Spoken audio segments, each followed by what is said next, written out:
नक्साल हिटीमा पानीको पुनः प्रवाह सम्पदा संरक्षणको सफल प्रयास।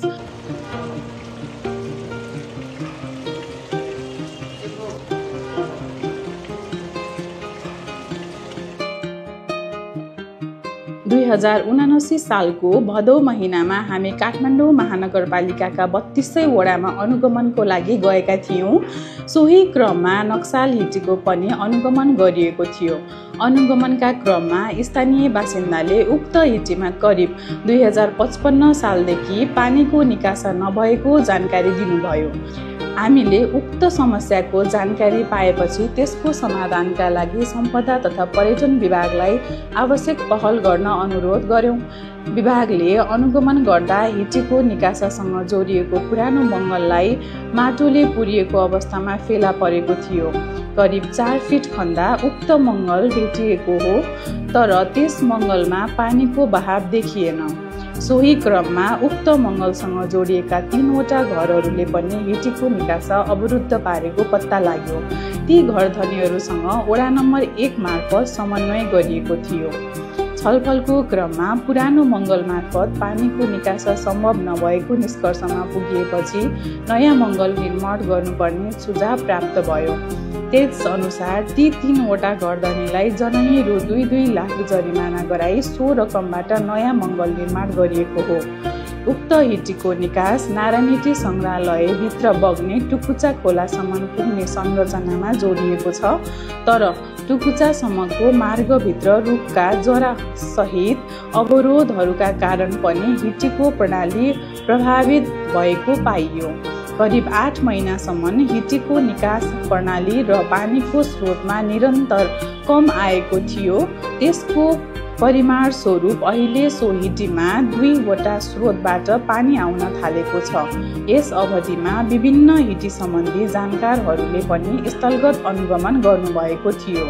हाल उक्त हिटीमा निरन्तर रूपमा पानी प्रवाह भइरहेको छ र सम्पदा विभाग मार्फत यसको पुनर्निर्माण कार्य सम्पन्न भइसकेको छ।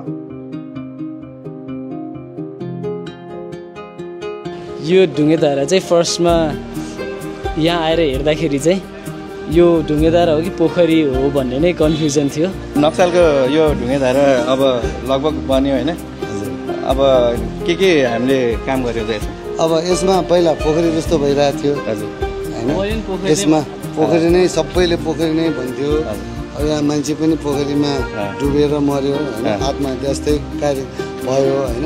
निकास यही हो। यहाँ निकास नगएर हामी अन्ड्योलमा परिरहेको थियौँ। 7 महिना लगाएर अब पहिला तपाईँले पनि दिनुहोला हुँदैन भन्ने थियो यो निकास होइन। 7 महिना लाग्यो, तर काम गर्ने केटाहरू पनि भित्र छिरेर जुन किसिमले गरिदियो। छिर्रै सकिन्न, के गर्दै आउनु अब मैले यिनलाई अगाडि पठाउनु पर्ने। सानो जान्थ्यो त्यो भित्र भिजेको हुन्न के।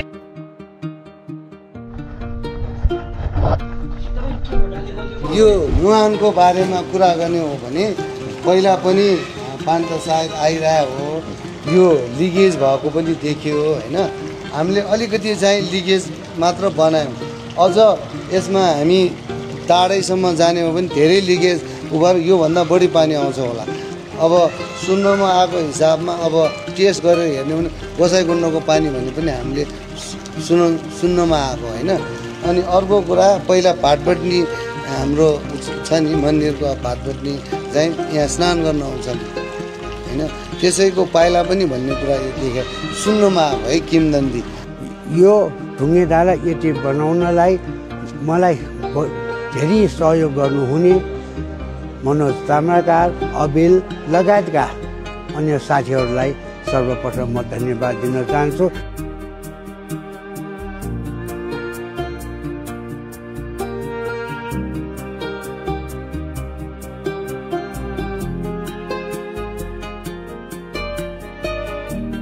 हिटीको परम्परागत प्रणाली पुनः सञ्चालनमा आएको जानकारी गराउन चाहन्छौँ।